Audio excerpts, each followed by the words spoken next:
Pues empezamos. Me llamo Susana García Moya. Estoy con mi compañera, amiga y socia Inés Cabezas, que ahora se presentará ella. Y somos las dos personas que formamos parte del proyecto Altas Capacidades en mi Aula. Ya sabéis que hay una página web, tenemos un blog, donde nos vamos a dedicar a la divulgación sobre altas capacidades. Bueno, pues yo soy arquitecta, ahora me dedico a la docencia, soy profesora en un colegio de Madrid, doy clase en secundaria y además soy especialista en altas capacidades. Soy la coordinadora del plan de altas capacidades del Colegio Patrocinio de San José.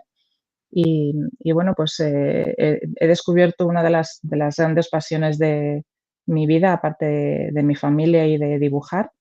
Y bueno, pues es un tema que es apasionante. Comparto esta pasión además con Inés y con la idea siempre de ayudar a alumnos, familias y profesores a entender más este mundo y a que realmente estos niños y niñas estén atendidos. Inés, preséntate tú también y comenzamos. Buenas tardes, yo soy Inés Cabeza, soy maestra de educación primaria y soy especialista también en altas capacidades. Trabajo en un colegio de Córdoba como maestra de educación primaria y trabajo también dentro del colegio con alumnos de altas capacidades desarrollando un taller de profundización, que es como se le llama aquí en Andalucía, con este alumnado.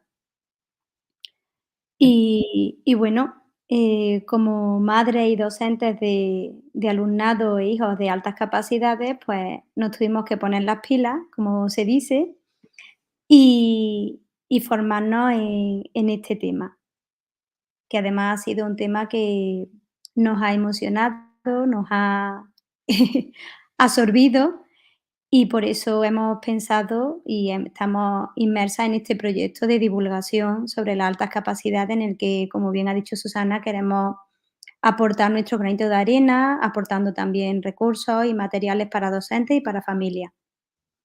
La charla de hoy, cuando estábamos preparando Inés y yo cómo la íbamos a enfocar, eh, reconozco que al principio pensamos que íbamos a tener poca respuesta o que, bueno, pues íbamos a ser algunos más en petit comité que decimos nosotras y de repente nos hemos dado cuenta que hay muchísima gente interesada. Hay un número tremendo que nos ha hecho mucha ilusión y a la vez ha sido un poco de responsabilidad. Nosotras llegamos a este mundo por nuestra familia, porque bueno, pues nuestros hijos se fueron detectados como alumnos de altas capacidades y yo creo que eso hace que haya una implicación por nuestra parte también mucho mayor. Eh, lo hemos pasado muy bien, lo hemos pasado muy mal. Inés puede contar su experiencia también en otra ocasión y yo también, pero la cuestión es que nos hemos dado cuenta realmente de la necesidad que hay de atender a estos alumnos, a estas familias y de ayudar a los profesores que tienen que estar con nuestros alumnos del aula, que por cierto son todos los profesores de todas las aulas, a encontrar recursos que desde la administración nos están dando. Pero bueno, que nosotras estamos convencidas de que se puede hacer a poquitos, pero que se pueden hacer cosas. ¿Qué opinas, Inés? Nada más que decir.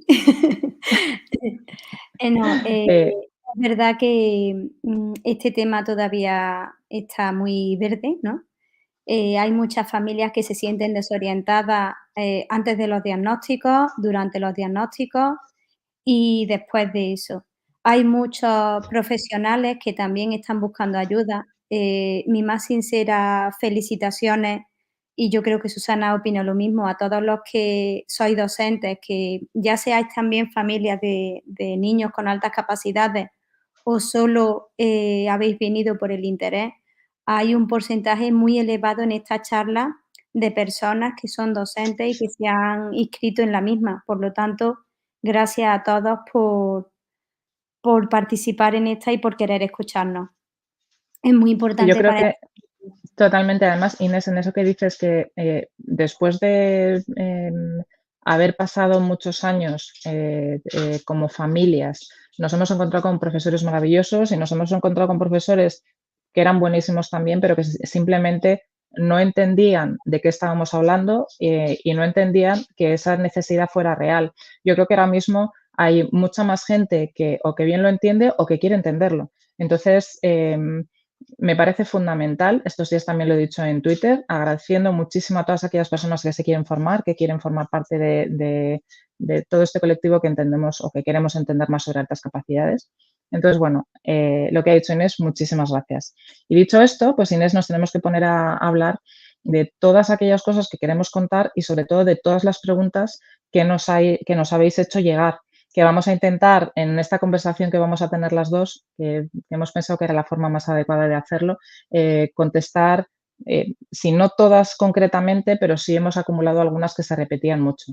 Entonces, lo primero de todo, yo creo que deberíamos, Inés, intentar aclarar, bueno, pues qué es exactamente tener altas capacidades, qué son las altas capacidades, cómo se puede explicar de una forma sencilla, cómo se pueden ver, para que la gente, bueno, pues pueda tener un entendimiento de lo que es y se puedan después atender. Venga, ¿quién empieza de las dos? Qué te apetece decir de las altas capacidades, Inés? Bueno, Una pregunta este muy difícil, ¿eh? No os creáis que es fácil decir esto. esta es de primero de altas capacidades, ¿no?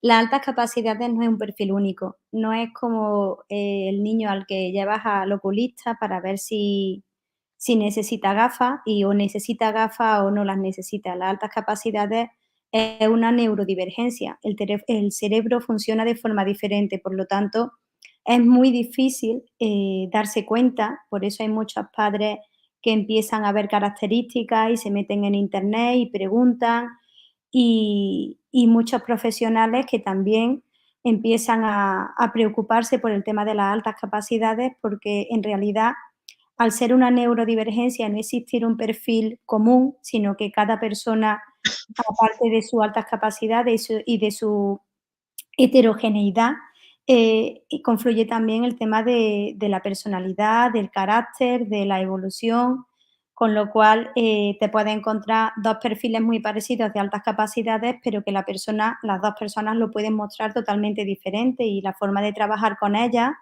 y de afrontar su neurodivergencia, pues puede ser perfectamente totalmente diferente. Entonces, no es fácil de detectar y no es sencillo, no hay una receta mágica, pero sí que es verdad que una vez que empiezas a conocer el mundo, empiezas a encontrar, formas de trabajar con ellos. Sí, yo quería puntualizar aquí también. Vais a ver que no os vamos a dar una definición única, precisamente porque no la hay. Sí es cierto que la comunidad científica internacional hay cosas en las que sí está de acuerdo, pero después también tenemos que saber que hay distintos modelos para conceptualizar lo que son las altas capacidades. De hecho, tenemos un artículo en el blog donde hablamos de los modelos de desarrollo de talento que yo creo que a Inés y a mí son los que más son los que nos hacen estar aquí realmente. Podemos hablar del modelo de Gagné, podemos hablar de Pfeiffer, podemos hablar de Renzulli, bueno, pues de una serie de modelos que lo que están diciendo es que una persona con altas capacidades tiene unas capacidades naturales que son las capacidades, es como la semillita, que es con lo que, bueno, pues hay una parte innata y una parte que luego se va desarrollando, pero que ese desarrollo va a desembocar en un talento. ¿Dónde entra aquí la parte educativa, que es la que realmente nos trae hoy aquí? Pues porque para desarrollar esa capacidad y convertirla en talento hace falta lo que muchos autores hablan de catalizadores. Y esos catalizadores, ¿cuáles pueden ser? Pues pueden ser todas las cosas que se van haciendo, con las que se va apoyando a estos niños y a estas niñas para que lleguen a tener un talento desarrollado en un área o en varias áreas.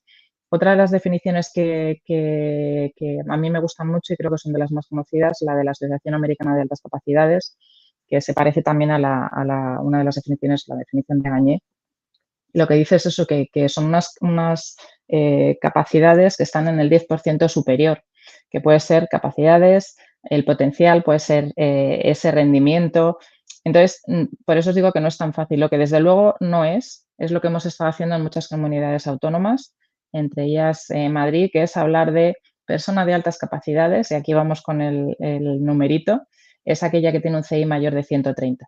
Esto ya lo hemos dejado muy, muy, muy, muy, muy atrás. Inés y yo estamos muy empeñadas en dejar, si solo pudiéramos dejar una cosa clara hoy, tenía que ser esta. Por favor, que nadie vuelva ya a hablar del CI de 130. ¿Por qué? Y es lo último que digo y luego ya que puntualice Inés. El CI es como una especie, voy a hacerlo de forma muy sencilla, que si me está oyendo algún psicólogo, algún especialista en clínica, pues va a decir, madre mía, ¿cómo simplificas? Yo lo hago para que se entienda. El CI es como una especie de media entre un montón de cosas que se van mirando. Cuando te hacen unas pruebas, lo que es la psicometría, pues se miran un montón de cosas.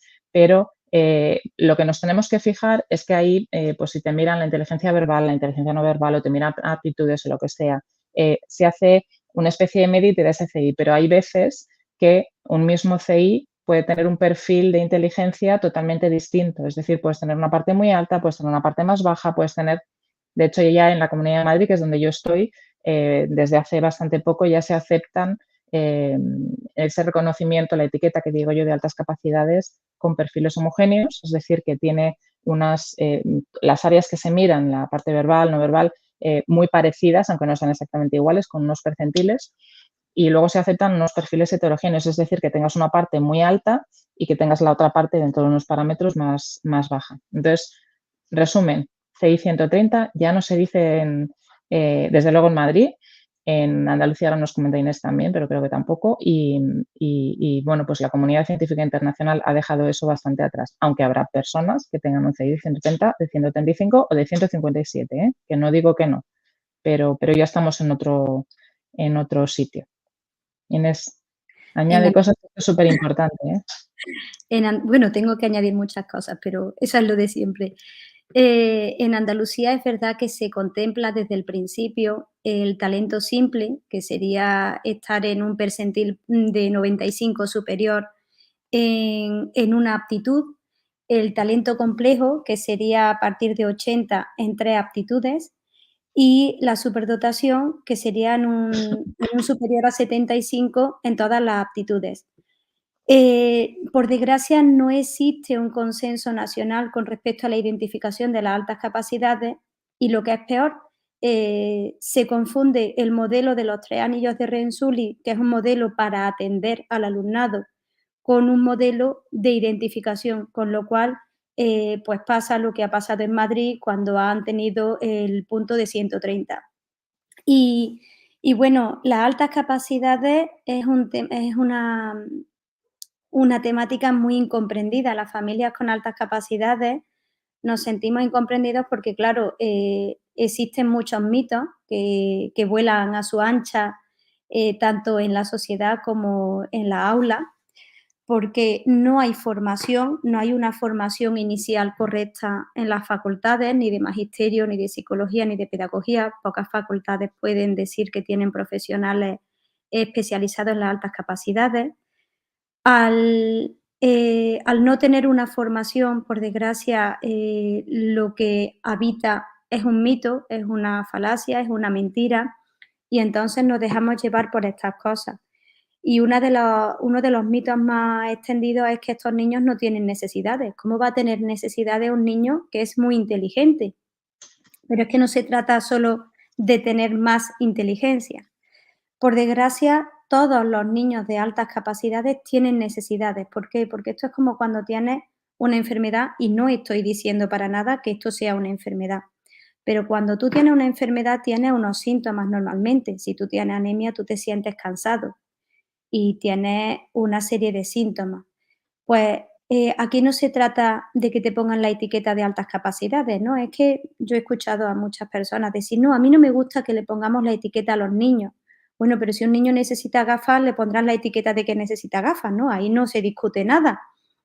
Y con las altas capacidades deberíamos de hacer lo mismo, deberíamos de afrontarlo con profesionalidad e intentando formarnos lo más posible, porque evidentemente la diversidad del aula exige que nos formemos para todo el alumnado, tengan la diversidad que tengan, pero en las altas capacidades parece que son los grandes olvidados por este mito de que no necesitan nada.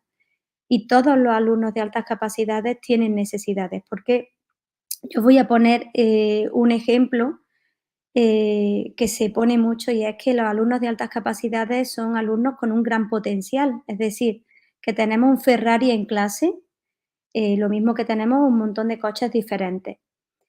¿Qué ocurre con este Ferrari? Pues con poco que lo arranque, el Ferrari va perfectamente, funciona estupendamente, tiene una gran cilindrada, pero vamos a 20 kilómetros por hora con él. No lo usamos, no le trabajamos su potencial, no le exigimos lo que nos puede dar y no le guiamos hacia donde puede llegar. ¿Qué ocurre? Que empezamos a tener problemas con este potencial.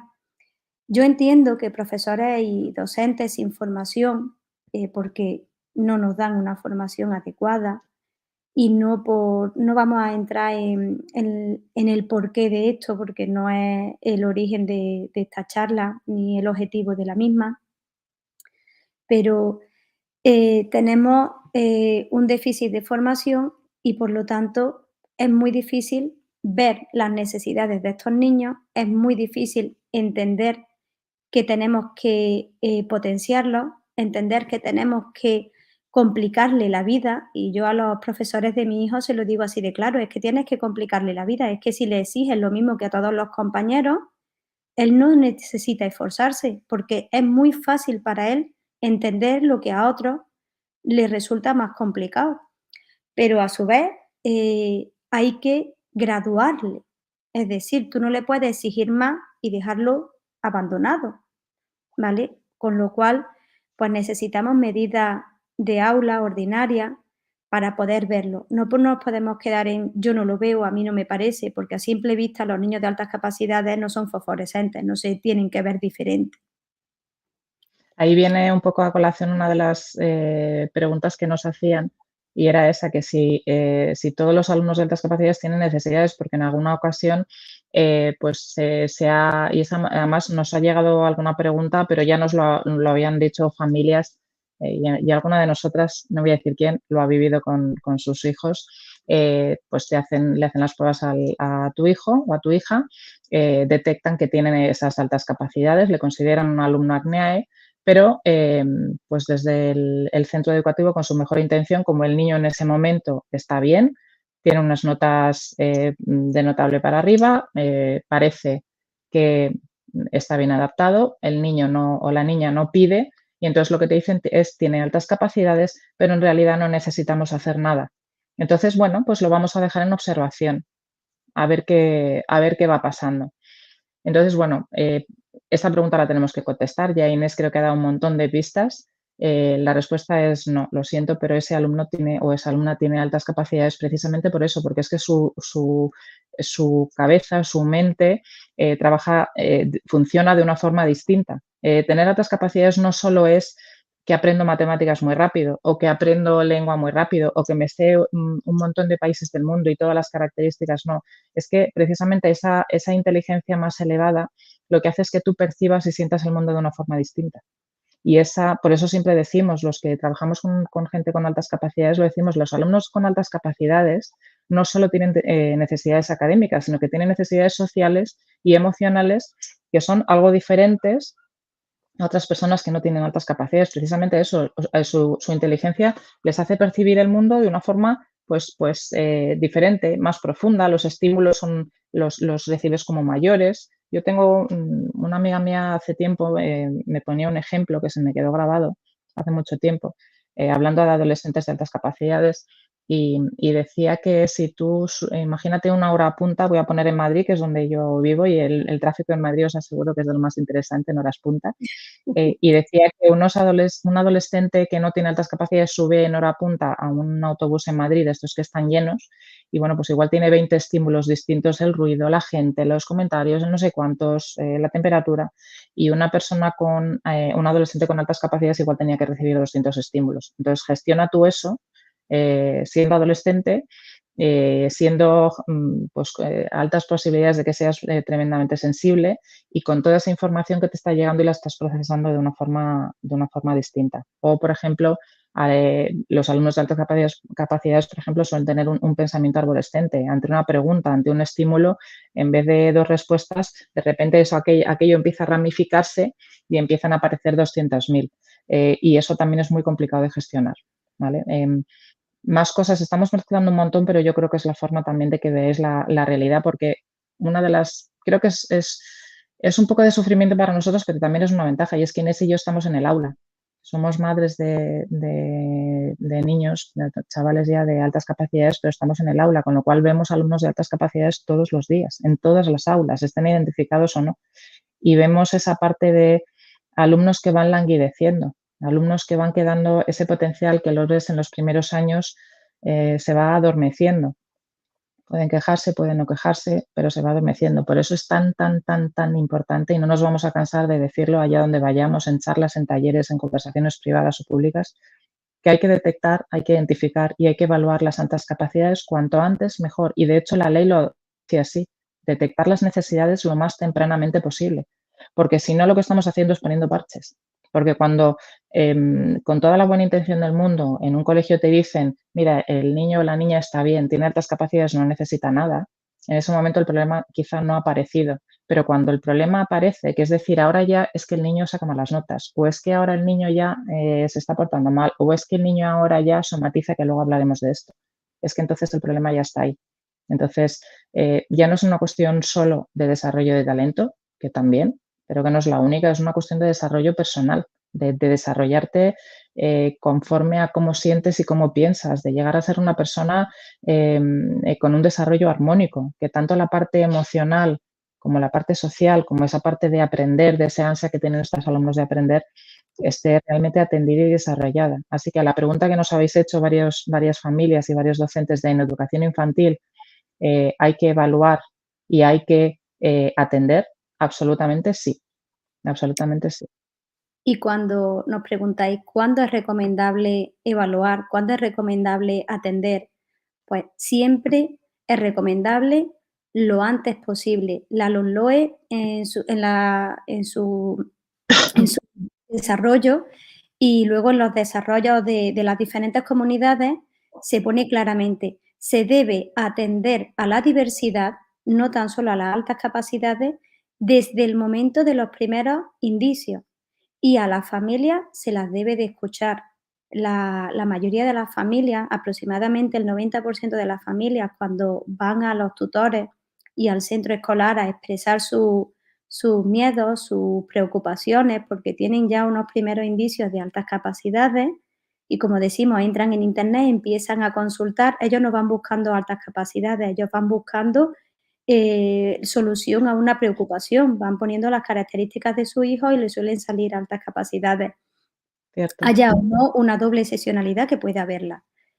Entonces, los centros tenemos la obligación de escuchar a la familia y de poner en marcha los mecanismos adecuados, que es el inicio de protocolo, que no es tan solo, no es ni sencillo ni fácil, en muchos casos por temas no tan solo burocráticos, sino también de falta de recursos, pues una evaluación, dependiendo de cuándo comience, pues puede tardar de 2 a 4 años en algunos sitios y es una lástima porque son de 2 a 4 años en los que hay niños que no están atendidos, no se empiezan a poner medidas para esa prevención de problemas y llegamos a una situación en la que el niño suspende, en la que el niño tiene problemas emocionales o tiene problemas sociales.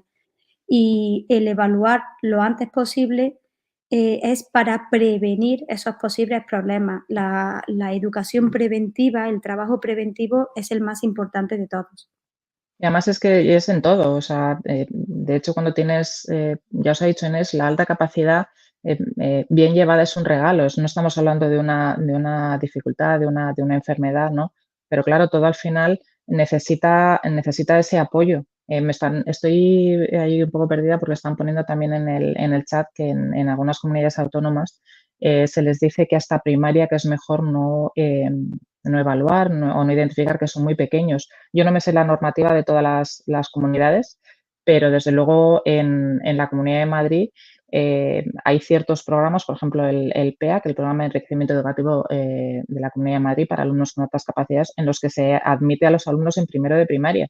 Si esa evaluación o identificación no está hecha en infantil, es imposible que esos alumnos accedan en primaria. O sea que ya no solo porque hay que hacerlo, sino porque a nivel normativo esos alumnos tienen que estar evaluados cuando son pequeños. Pero vamos, para que lo sepáis, entiendo que ya habréis investigado un poco, pero hay pruebas que se pueden realizar a alumnos muy pequeñitos. De hecho, hay indicadores de alta capacidad en casi bebés. Lo que pasa es que, bueno, pues eso luego se va desarrollando y va madurando, pero vamos, eh, os aseguro que se ve, se puede identificar y que se debe hacer, fundamental, fundamental. Y las capacidades no se evaporan, no se van con el No, tiempo. eso de ya se le pasará o ya se normalizará o no te preocupes que vamos a dejarlo estar porque ya estará, será como los demás. Oiga, que yo no quiero que mi hijo o que mi alumno sea como los demás, quiero que sea como él o como ella y quiero que disfrute de siendo como es. O sea, es una parte, yo hay veces que me preguntan, que lo hemos hablado tú y yo, Inés, cuando dicen, ¿y se lo digo al niño o se lo digo a la niña? Pues hombre, claro que se lo dices, lo que pasa es que se lo dices de la forma adecuada. Si tú llegas a un niño o a una niña y lo primero que le dices es eres superdotado, pues igual el niño se cae de espaldas, ¿vale? Pero si tú le explicas que esto es una cuestión de una forma de ser, una forma de aprender distinta, una forma de sentir las cosas, una forma y que es una cuestión de ir, bueno, pues aceptándote y queriéndote como eres y de aceptando que a lo mejor hay gente que le gusta pues estar dándole patadas a un balón y a ti te gusta mirar bichos en el patio o que a ti te gusta hablar sobre la filosofía de la vida y de no sé qué, mientras otros ahora mismo no están en ese punto. Y entender que tú no eres el raro.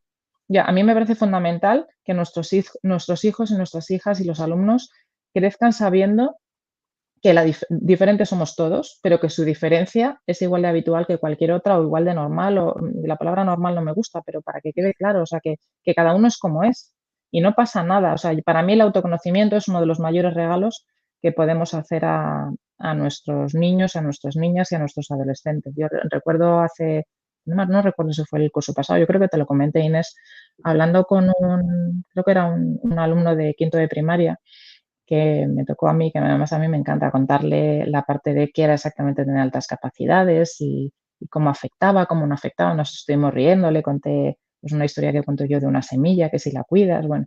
Y entonces de repente, después de contarle un poco así, se me queda mirando así muy serio y me dice, oye, Susana, pues que te voy a decir una cosa. Y digo, pues cuéntame, yo pensando, madre mía, verás ahora. Y me dice, pues que es que ahora lo entiendo todo. Y yo me quedo así. Digo, ¿en serio qué entiendes? Dice, pues entiendo que muchas de las cosas que me pasaban o que yo veía o que a mí me hacía sentir un poco diferente eran por esto. Entonces ahora yo me siento bien. Entonces, fijaos que hay veces que estos prejuicios lo tenemos los adultos y ellos, cuando tú se lo cuentas, encuentran explicación a muchas cosas. Y eso pasa también con adolescentes que hay veces que me dicen, pero ¿cómo no vamos a haber visto que el niño o la niña tenía altas capacidades? Y resulta que ahora le hacemos una evaluación porque el niño se está tirando casi contra las paredes y ahora va a ser que tiene altas capacidades. Pues sí, porque hay muchos, muchos, muchos, muchos alumnos y alumnas de altas capacidades que el sistema educativo los ha ido dejando pasar y no se ha visto que tenían altas capacidades.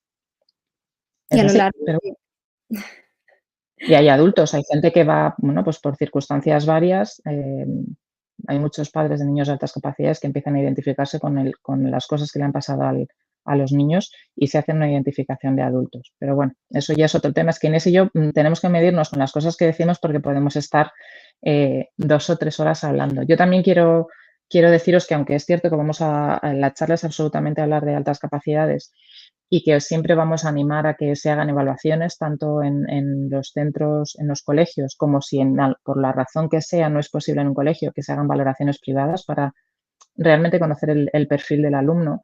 Para mí un sueño, me encantaría que no hiciera falta hacer estas valoraciones en los colegios y que se atendiera en cualquiera de los casos, que esa atención de aula fuera real, da igual si tú tienes altas capacidades o no las tienes, da igual si tienes dislexia, da igual si tienes TDAH, da igual si tienes problemas en casa, da igual que tú llegues al colegio y se atienda tu perfil, tu forma de aprender, bueno, pues atender a la persona. Y eso, y ahora lo vamos a hablar, eh, no voy a decir ni cosas buenas ni cosas malas de la LOMLOE, que es la ley educativa que sabéis que tenemos ahora mismo en España, pero es cierto que yo intento fijarme en las cosas positivas y muchos la llamamos la ley de atención a la diversidad o a la atención a las diferencias individuales.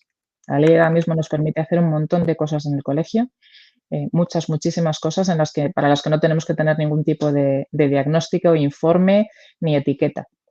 Y ahora vamos a hablar de todo ello, Inés. bueno, yo quería, puntualizar un poquito, porque es verdad que lo hemos dicho, pero no nos cansaremos de decirlo. Eh, si me dicen que en educación infantil no se puede evaluar en mi comunidad autónoma, el preguntar no es delito. Es decir, si yo se lo pregunto a la tutora, por desgracia, con el nivel de trabajo y de la carga burocrática que tenemos los docentes, hay veces que se nos escapan muchas cosas y se nos escapan las cosas Sí, en las que menos formadas estamos. sí, Entonces, eh, y muchas veces no son los docentes, son los propios directores los que les dan unas instrucciones, dicen, no, no, en educación infantil no se evalúa, porque a mí me ha ocurrido que me lo han dicho.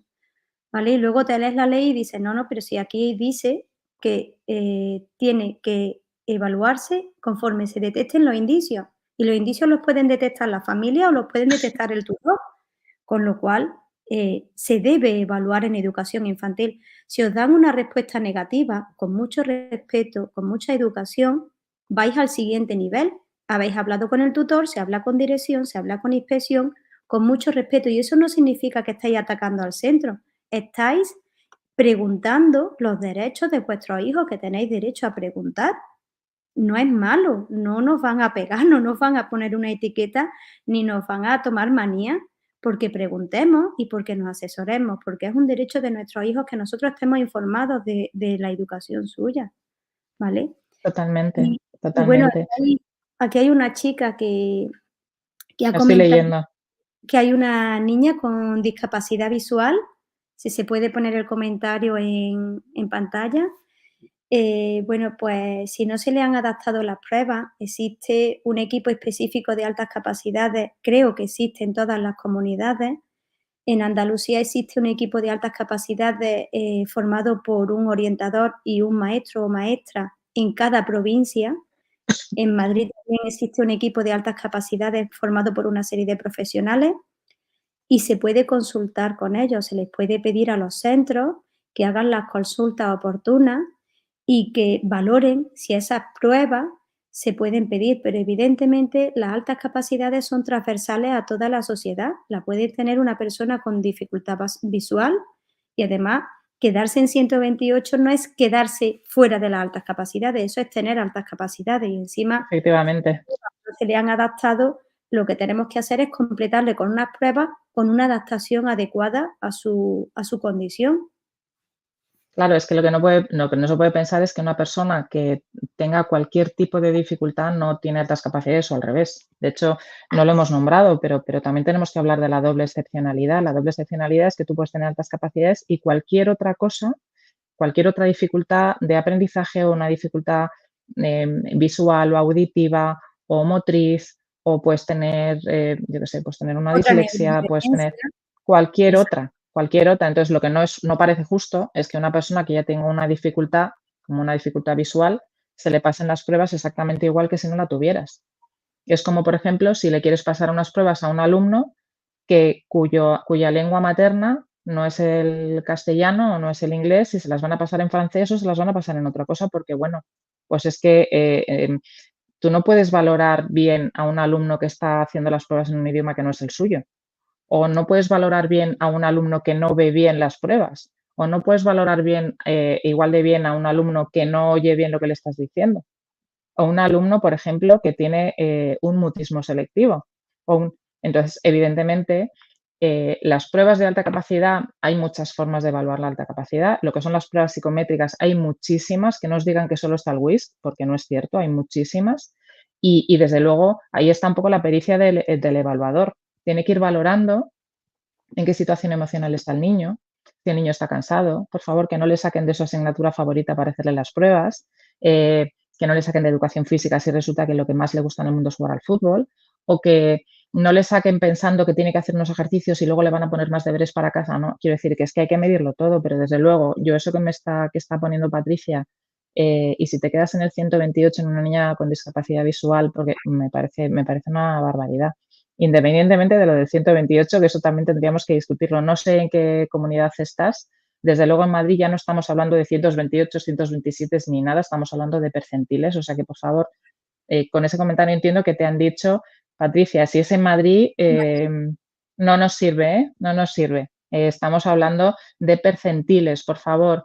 En Madrid, que es debemos lo que dar yo conozco más, vamos a poner, hay que ir a la página web del equipo específico de la Comunidad de Madrid y ahí tiene publicadas en abierto para todos cuáles son los criterios para considerar a un alumno con altas capacidades ACNEAE.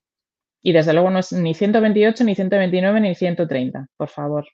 ¿Vale? Si tienes alguna duda, por favor nos escribes y te decimos exactamente dónde está el enlace. Estamos hablando de percentiles, 95, 97, 90. Eso no es así. ¿Vale? Y Hay que además es que son normas que se mandan a los colegios, o sea, son totalmente públicas y las tienen los colegios. A lo mejor hay algún colegio que todavía no se ha actualizado, no pasa nada, pues se lo mandamos, se lo hacemos saber y sin problema. ¿Vale? Yo quería puntualizar, con respecto a todo esto, que hay que normalizar que las altas capacidades existen, no es nada malo, no es nada que esconder, que tengamos altas capacidades no es un motivo de estar orgulloso, pero tampoco es un motivo de vergüenza. Debemos normalizar también decírselo a los niños, intentar explicárselo de la forma más sencilla posible para que no se sientan que son especiales, pero tampoco tenemos que obligarlos a esconderlo y que se sientan raros. Si no le explicamos qué son las altas capacidades y por qué es diferente, se van a sentir raros, no se van a entender. El autoconocimiento, como bien ha dicho Susana, es muy importante. Es Mm, muy importante para conocernos, para aceptarnos y para vivir felices. Y eso creo que es lo que todos queremos para nuestros hijos. Fundamental, fundamental. Eso de yo quiero que mi hijo sea feliz, todos queremos eso. Lo que pasa es que una persona que tiene altas capacidades, pues tiene esas necesidades que necesitan ser cubiertas. Y dicho esto, Inés, que nos conozco y vamos a seguir esto 2 horas, yo quiero que también la gente sepa exactamente, que nos han hecho muchas preguntas al respecto, qué se puede hacer con los alumnos de altas capacidades en el aula.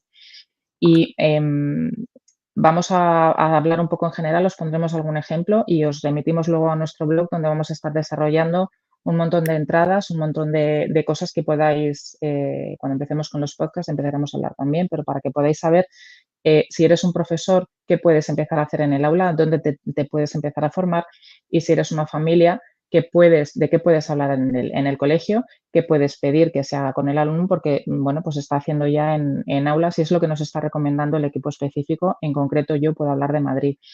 Hay una serie de medidas que son solo para alumnos de altas capacidades, que son 2 ahora mismo según la normativa vigente en Madrid. Hablo de Madrid, luego Inés os cuenta también en Andalucía. Las de Madrid son 2. La primera, un PIEC. El PIEC es un plan individualizado de enriquecimiento curricular, es decir, es un documento en el que por escrito se ponen una serie de medidas que se pueden tomar con estos alumnos. Pueden ser medidas ordinarias de aula y pueden ser medidas un poco más específicas que pueden ser dentro del aula y fuera del aula.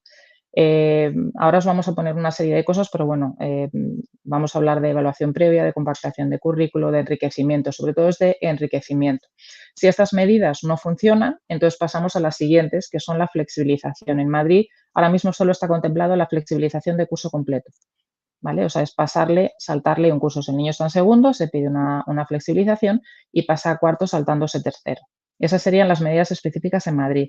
Inés, si quieres comentar tú un poquito en plan rápido de Andalucía, fenomenal.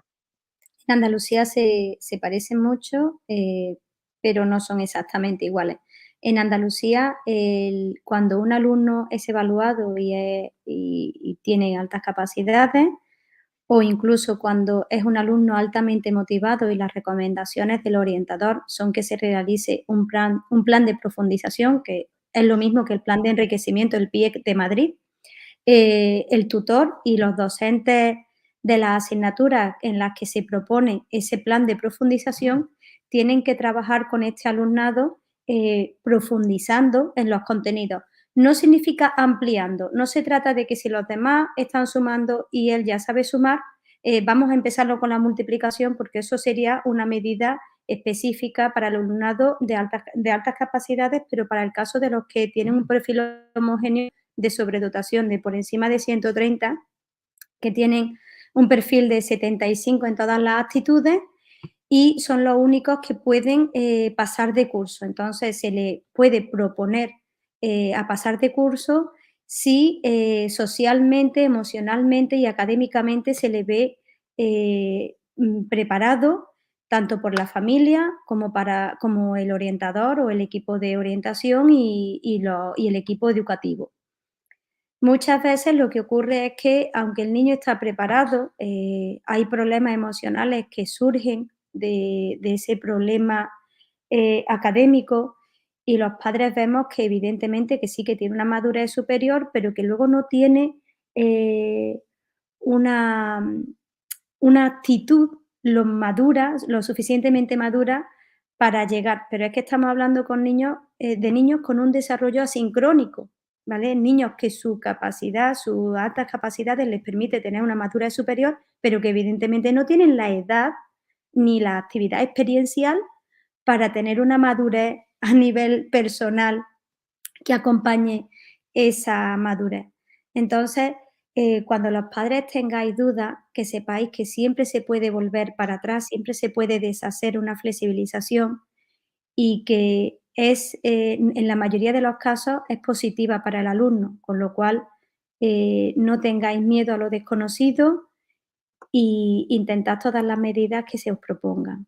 Y hay un montón de estudios, podemos daros referencias, vamos, la mayor parte de la literatura científica que está referida a flexibilización. Cuando un proceso de flexibilización está bien hecho, es decir, se prepara la clase de entrada, se prepara la clase de salida, se prepara la familia, los profesores, al alumno, se tiene en cuenta una serie de factores, se prepara algunos alumnos concretos que le acojan, se prepara la parte académica, es una de las medidas que mejor funciona.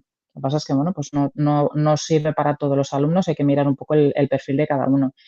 Están llegando alguna pregunta de Patti que me parece también muy interesante. Dice, a mi hija de momento le ponen algunas preguntas diferentes en los exámenes.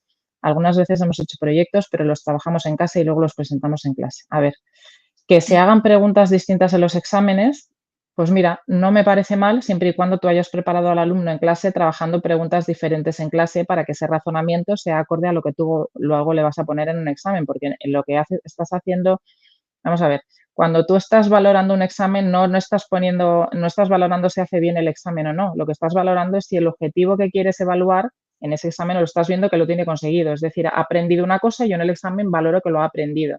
No es una cuestión de se lo voy a poner más difícil para ver si como es tan listo, entonces si lo pongo más difícil. No, eso no funciona así.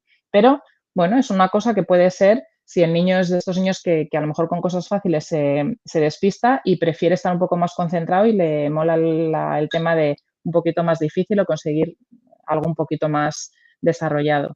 Pero Eso vamos, quiere es que me queda un poco así con lo de las preguntas. Y ya no te quieren contar a Inés ahora mismo, yo creo que se le están poniendo así los me está pelos como empezando a salir un lo de los proyectos para casa es un tema que Inés y yo hablamos mucho, nos reímos por no llorar, pero claro, es que el tema no es este, es que el tema es que en casa tiene que hacer las cosas de casa que hacen todos los niños y todas las niñas, que puede ser desde hacer un poquito de trabajo a irse a extraescolares o a merendar unas tortitas con la abuela o a irse al cine o a dar un paseo a descansar, igual que los adultos tenemos derecho a descansar también un poco en casa. Entonces, los proyectos, que no son una investigación, lo vuelco en un PowerPoint y luego lo cuento, los proyectos tienen que ser guiados en el aula, porque precisamente las medidas son en el aula. Tú no puedes tener a un niño o a una niña de altas capacidades trabajando todo el día lo del resto y luego, como tienes altas capacidades, ahora encima te mando un proyecto para casa, eso sí, de algo que te guste, ¿eh? Tú de una cosa que te guste mucho y tú vienes mañana y nos la cuentas. Quiero decir, si eso se hace con todos los alumnos por un poco la parte social de cuéntame lo que te gusta y todos te conocemos y fenomenal, pero con todos. No te van a mandar a ti más trabajo porque tienes altas capacidades, porque eso sería penalizar tu capacidad y eso es profundamente injusto. Un proyecto para altas capacidades se puede llevar a cabo en el aula mientras los otros alumnos están haciendo o esos proyectos u otras cosas. Y es de lo que queríamos hablar ahora Inés y yo, que son las medidas de aula, no las medidas para casa. Las medidas para casa se llaman de otra forma, totalmente distinta. Yo quería puntualizar, lo que no es un programa de profundización, porque a lo mejor sabemos lo que es, pero no sabemos lo que no es. El programa de profundización no es algo que se deba hacer en casa, se debe hacer en clase, no es algo que se debe hacer después de la tarea que se hace con todo el mundo, es en lugar de la tarea de todo el mundo, y no es, algo que cambie la evaluación. La evaluación debe ser la misma, los criterios no cambian, no se hace una adaptación significativa al alumnado, lo que significa que no cambian los criterios de evaluación ni puede cambiar, los criterios, o sea, no estamos hablando del examen, no estamos hablando de las preguntas concretas, pero sí del nivel y de la profundización de eso. A los alumnos de altas capacidades que se les propone para medidas ordinarias como una profundización del aula, la evaluación no puede cambiar. Es decir, no podemos pedirle más que a los demás y ponerle una nota más baja porque no ha llegado a ese más. La evaluación está igual. Ya puede ser una evaluación con un instrumento diferente, me da igual evaluarlo mediante un trabajo que mediante un examen, ¿vale? Pero lo que no puedes pedirle es más que a los demás, porque no hay una adaptación significativa por la que tú debas pedirle más. Sí, Inés, como se nos va a ir un poco el tiempo, yo sí quiero que estemos hablando un poco, es que nos conocemos y ya sabemos cómo somos de estar aquí 3 horas hablando de un poco de todo esto. Una de las cosas a las que Inés y yo le damos más importancia, precisamente porque es lo más práctico, es cuando ya hemos hablado de los derechos que tienen los niños, sobre todo los niños, las familias también, pero para nosotros es muy importante hablar de los niños para desarrollarse en esa diferencia que tienen, es el aula. El aula es el sitio donde pasan más horas prácticamente del día y es donde ellos necesitan esa atención diferente. Entonces, la LOMLOE, que es la ley educativa que tenemos ahora mismo en España, recoge unas medidas ordinarias de aula que nosotras hemos recogido también, hemos hecho un pequeño resumen para que se conozcan en un Geniali. Este es bueno, pues esta es una diapositiva de un Geniali que hicimos, que presentamos en unas jornadas en Málaga y que, bueno, yo creo que está corriendo por todo Madrid. Lo hemos consultado también y por Andalucía, también Inés. Lo hemos consultado tanto con inspección como con el equipo específico y son medidas que se pueden utilizar prácticamente con todos los alumnos. No hay nada que contravenga la normativa vigente ahora mismo. Vamos a repasarlo entre las dos muy rápido para que sepáis qué cosas nos está diciendo la LOMLOE que podemos hacer. Por ejemplo, cuando estamos hablando de el perfil del alumno, es que todas las medidas que se propongan en el aula, la LOMLOE nos dice que estamos hablando de personalización del aprendizaje. ¿Quiere decir que tienes que preparar 27 cosas para 27 niños? No. Esto quiere decir que tenemos que conocer el perfil del alumno, pues qué intereses tiene, cómo aprende, bueno, pues esa parte cognitiva de capacidades, de actitudes, todas esas cosas hay que conocerlas para luego que esa sesión que tienes tú de clase o esa situación de aprendizaje sirva para todos, ¿vale? Entonces, nos habla, por ejemplo, del diseño universal para el aprendizaje. Este diseño significa que tenemos que hacer una programación de aula en la que tú recoges o prevés que vas a tener alumnos con altas capacidades, que vas a tener alumnos con dislexia, que vas a tener alumnos con TDAH o que vas a tener alumnos que vienen de un sistema educativo distinto, que hablan un idioma distinto. Entonces, suena muy difícil, pero ya somos muchos docentes los que nos estamos formando en DUA y se puede empezar a poquitos, que es la parte más importante. Deciros que se puede hacer a poquitos, pero que se puede hacer. O, por ejemplo, lo que sería el multinivel. El multinivel ahora mismo que está dentro del DUA. ¿Qué significa? Pues significa que tú puedes trabajar las mismas o el mismo contenido en aula, el mismo tema, pero con distintos niveles de dificultad. Inés, te había perdido, pensé que me habías abandonado, veo que no, gracias por no dejarme aquí sola ante el peligro. Le he dado un botón que no tenía que darle. Bueno, pues no pasa nada. Estoy contando muy por encima y ahora me puntualizas tú. Sobre todo yo quería hablar, es que no quiero que se acabe la charla de hoy sin que la gente sepa que se puede utilizar el marco DUA, se puede utilizar el multinivel y luego ya, si queréis, ahora hablamos esto que veis aquí de lo sabe, no lo sabe el proceso, pero que hay muchas cosas que se pueden hacer en aula. Ahora vamos a poner un ejemplo muy sencillito que estábamos pensando ayer, como os decíamos, por ejemplo, en multinivel. Esto, lo que hemos hecho siempre en aula ha sido, a ver, chicos, abrimos el libro de lo que sea por la página 27 y hacemos los ejercicios 3, 4 y 5. Venga, todos lo hacemos. El que vaya un poquito más rápido que espere, el que ayude al otro y el que vaya un poquito más lento que le ayude no sé quién. Bueno, pues en multinivel lo que tenemos que pensar es, nos tenemos que ir más atrás. ¿Cuál es el objetivo de aprendizaje de esta actividad, de esta unidad, de esta situación de aprendizaje? Por ejemplo, yo quiero que os aprendáis los adjetivos, ¿vale? Pues si yo quiero que os aprendáis los adjetivos, antes nos íbamos a la página 27, el ejercicio 3 y 4, donde se trabajaban unos adjetivos, todos lo mismo. Pues ahora, por ejemplo, si empezamos a conocer un poco por encima la taxonomía de Bloom, que es una taxonomía de objetivos, hay más formas, pero bueno, esta es una forma sencilla. Pues te dice que hay distintos niveles en los que tú puedes proponer actividades. Por ejemplo, lo primero, ¿te acuerdas de cuáles son los adjetivos que hemos visto? Y tú te haces una lista y los pones. O selecciona unos adjetivos en este libro de texto. O analiza este libro de mitología que tanto te gusta y compara con el otro. O lo último, lo más complejo, crea un cuento donde utilices adjetivos calificativos y no sé qué, no sé cuántos. ¿Todos están aprendiendo sobre los adjetivos? Sí. ¿Es lo mismo crear un cuento con adjetivos que seleccionar unos adjetivos ya puestos en un cuento con un nivel de dificultad menor? No es lo mismo. Entonces, ¿eso se puede hacer en aula al mismo tiempo? Se puede. Y ahora estáis echando todas las manos a la cabeza. ¿Y es fácil? No, no es fácil. ¿Se puede hacer? Sí, se puede hacer. Se puede hacer. Totalmente. Se puede hacer porque lo estamos haciendo. Vale, Y además Inés. no es exclusivo ¿Ahora? de las capacidades, les No, viene no, bien tampoco. absolutamente todos los niños. Claro, estos Eh, son medidas ordinarias, ¿eh? Medidas ordinarias para todos, para todo el aula. Como dice Patti, ¿a cada alumno sería un nivel diferente de la taxonomía? Pues sí, tú multinivelas tu clase, tú propones actividades y cada uno va escogiendo o tú vas proponiendo actividades a cada uno. Evidentemente, a día de hoy las clases son muy complicadas, cada día son más diversas, cada día tenemos menos recursos en clase para atender. Lo mismo que la sociedad, que sea, cada vez se está volviendo más Claro, compleja. El claro. aula es un reflejo de la sociedad y en lugar de tener más recursos, tenemos cada día menos recursos en el aula. Y se necesitan recursos multiprofesionales en el aula que no nos llegan. Pero bueno, eso no quita la obligación de los profesores de multinivelar. Yo puedo perfectamente ofrecer 3 niveles de dificultad, 3 problemas a mi alumnado. Un problema más sencillo, un problema un poquito más complicado y el último, que sea que ellos creen un problema. No es tan difícil si evitamos pues las medidas que aquí proponemos. Imaginaros que para cualquier niño que necesite muchas repeticiones, lo obligamos a crear directamente, no nos va a llegar.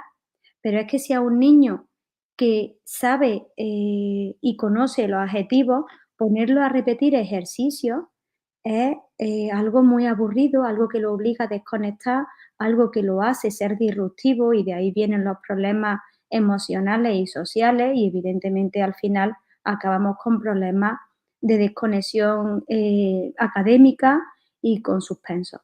Entonces, es muy importante darle a cada uno lo que se necesita, pero también debemos de ser conscientes y comprensivos con que en el colegio es muy difícil atenderlos a todos de una forma perfecta. Sí, eso está claro. Yo cuando damos charlas, hacemos formaciones en ESILLO con docentes de todas las etapas educativas y nos dicen, pero vamos a ver, Susana, pero ahora cómo nos vamos a poner a hacer no sé cuántos niveles distintos. Es que, a ver, lo ideal sería que antes de empezar el curso en las programaciones nosotros tengamos pensado ya esto. Es decir, tú vas a dar, por ejemplo, vas a trabajar las ecuaciones, pues tú ya no te fijas solo en el libro de texto. El libro de texto no es la Biblia. Tú puedes tener preparadas esa nivelación y luego cuando estés en aula, en algunas aulas tendrás que usar varios niveles, en otras a lo mejor menos, en otras vas a tener que ir preparando alguna actividad extra, pero lo importante es irte adaptando a dónde está cada niño. Los alumnos de altas capacidades bien trabajados son muy autónomos, es decir, es una delicia tenerlos en aula. En cuanto ellos saben el trabajo que tienen que hacer, prácticamente es que no te necesitan. Entonces, es una cuestión de pactar con ellos, es una cuestión de hacer grupos. Yo el otro día estaba en una formación, tanto con primaria como secundaria, y yo les dije a los docentes, ¿qué os parece si empecéis a practicar simplemente dividiendo la clase en dos? Vosotros pensar a ver cómo hacéis la división y plantearos cómo sería una clase donde pasen dos cosas distintas al mismo tiempo. Si empiezas haciendo eso, al final te das cuenta que, bueno, pues van a surgir una serie de cosas que vas a tener que ir solucionando, pero en cuanto te hayas enfrentado a las 2 o 3 primeras veces y sepas, vale, si ahora me preguntan unos, ¿cómo hago yo para dar una lección un poco más magistral a estos que lo necesitan más? ¿Cómo hago? Si me preguntan, pues todas esas cosas tú te las vas gestionando, te las vas apuntando y vas viendo cómo lo puedes hacer. En serio, en el blog os vamos a recomendar un montón de libros, tanto para profesores como para familias. Para mí el referente que a mí me cambió la mirada, que creo que es lo más importante cuando quieres atender la diversidad en el aula, es Carol Ann Tomlinson, con el libro del aula diversificada, que yo creo que llevo años recomendándolo. Para mí, lo tienes ahí, Inés, lo tienes ahí, no lo tengo a mano. Tengo de todo aquí, pero ese no lo tengo ahí. Para mí es el Este, libro que hay que leerse. este, Ese libro hay que este, leerse. este es mi libro de texto, me lo llevo todos los días al colegio. Cuando tengo un ratito le doy un repaso y yo creo que tiene más años que yo y más releída. Y ¿sabes qué pasa? Que tiene muchísimos ejemplos de gente, de profesores que ya estaba haciendo este tipo de cosas en aula, los problemas que se han encontrado, distintas etapas educativas, vienen muchas ideas. Bueno, pues es un libro que tiene ya años, pero yo creo que está siempre actualizado para que lo podamos empezar a entender y a usar ahora. Entonces, de verdad, no tengáis miedo. Los docentes que estáis aquí escuchándonos, que espero que seáis muchos, por favor, si no sabéis hacerlo, si estáis aquí es porque queréis aprender. Tirad en nosotras, preguntadnos, consultadnos. Hay un montón de formaciones ahora mismo que no solo nosotros, que están ahora mismo en toda España, tanto online como presenciales, que os vamos a echar una mano porque realmente es por estos niños. Y esto se puede hacer, de verdad que esto se puede hacer. Y ¿Vale? es difícil saltar al vacío y proponer algo diferente en el aula, pero una vez que empieza a trabajar y no quita que no tengamos errores, no podemos ser perfectos, no podemos pretender ser perfectos ni salir todos los días del aula diciendo, uff, qué bien ha ido, pero No, con eso el es libro imposible. nos va bien con un pequeño porcentaje de alumnado. Está el que le cuesta muchísimo, el que por mucho que lo intente jamás va a llegar al nivel, el que no aprende nada porque ya todo lo que estamos dando lo sabe o lo aprende en los primeros minutos del aula y sin embargo multinivelando la clase, poco a poco vamos a ir cogiendo una experiencia y una capacidad de poder darle a cada uno lo que necesita. Y la LOMLOE lo deja muy claro, hay que trabajar bajo Sí. el marco DUA, hay que trabajar multinivelando, hay que trabajar en cooperativo y hay que trabajar desarrollando al alumno de forma integral. ¿Qué significa eso? Que esté feliz, y que esté bien desarrollado, que todas sus necesidades estén cubiertas. Y las necesidades del alumnado con altas capacidades es aprender, necesitan conocer. Es una necesidad intrínseca, no es un gusto de los padres. No existe la sobreestimulación, no existe. No hay una forma humana en la que un padre pueda hacer que su hijo sea más inteligente que los demás. Si hay un padre que es capaz de hacer que su hijo sea más inteligente, por favor, que se venga a mi aula y que le ayude a los niños que tienen dificultades de aprendizaje, porque entonces sería capaz de hacer algo que no sabemos hacer ningún profesor. Entonces, por favor, mucho cuidado con estas palabras que están muy mal vistas, que es sobreestimulación. ¿Qué existe? ¿Qué es la sobreestimulación? Si un padre trabajando con un alumno unas cuantas horitas es capaz de sobreestimular, nosotros que tenemos 5 horas con nuestros alumnos no somos capaces.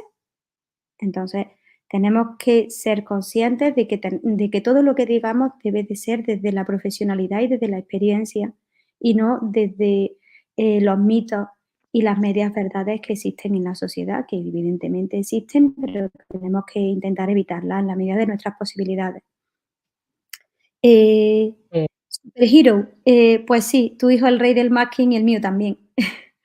El sí. problema es que si no se les propone un programa de profundización, pues pasa totalmente de eso. ¿Y qué ocurre con ese Ferrari que lleva toda la vida a 20 kilómetros por hora? Que cuando tú le pones un programa de profundización sobre la mesa y le dices, venga, ahora vamos a pasar a 180 y te dice el niño, ¿eh?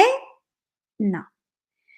Primero hay que trabajar con él una educación emocional, un conocimiento de lo que es y lo que puede alcanzar. Hay que ir guiándolo y hay que ir subiendo de kilómetros por hora, hay que ir subiendo poquito a poco. No podemos pasar del 0 a 100 en 0 segundos.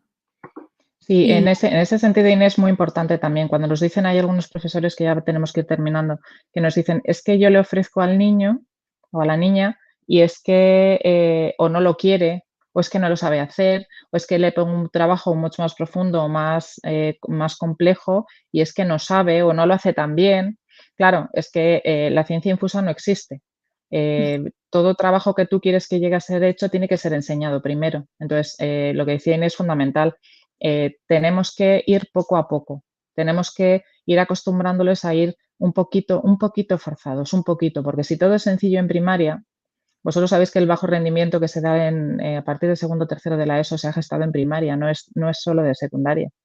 Yo cuando le explico el tema del bajo rendimiento a los propios alumnos, les digo, a que tú en primaria no has hecho mucho. Tú a lo mejor eras un alumno muy comprometido, muy cumplidor, tú hacías lo que se te pedía, escuchabas en clase, pero no has hecho mucho más. Todos esos alumnos que luego pues han tenido dificultades ha sido porque no han desarrollado esas habilidades que necesitaban. No saben estudiar, no saben gestionar las emociones. Entonces, por favor, por favor, por favor, es muy necesario que nos formemos, muy necesario que atendamos. Esto no es un capricho ni de padres, ni de madres locas que dicen que su hijo es tan inteligente, ni de verdad, no es así. Así que os animo a las familias a que os forméis, a que leáis libros. En la web tenemos recomendación de un montón de bibliografía. Vamos a seguir poniendo cosas, vamos a seguir haciendo charlas en abierto, en cerrado, en como sea.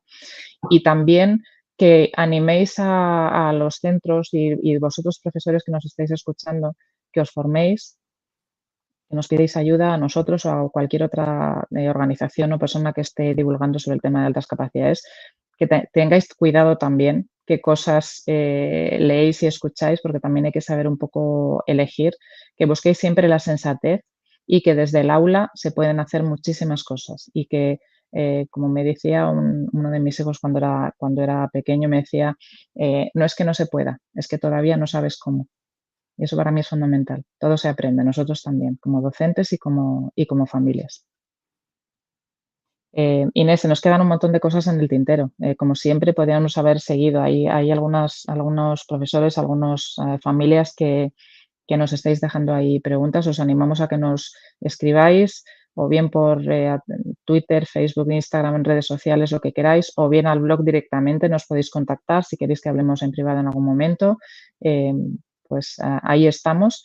Y bueno, pues que estamos ahí para apoyaros, que no estáis solos, ni docentes ni familias, que colaboremos todos, que esto no es una cuestión de yo me enfrento al colegio, yo me enfrento a la familia, no, es una cuestión de colaboración. Si estamos todos en la misma línea, lo que vamos a hacer es ayudar a los alumnos, que eso al final es lo importante. Nosotros ya somos adultos, ellos están en crecimiento, ellos están en formación y necesitan nuestra ayuda y nuestro apoyo para que luego cuando salgan del colegio, lleguen a la universidad o un FP o lo que sea, puedan desarrollarse realmente como adultos y tengan una vida productiva y feliz en el área, en el campo en el que ellos hayan decidido.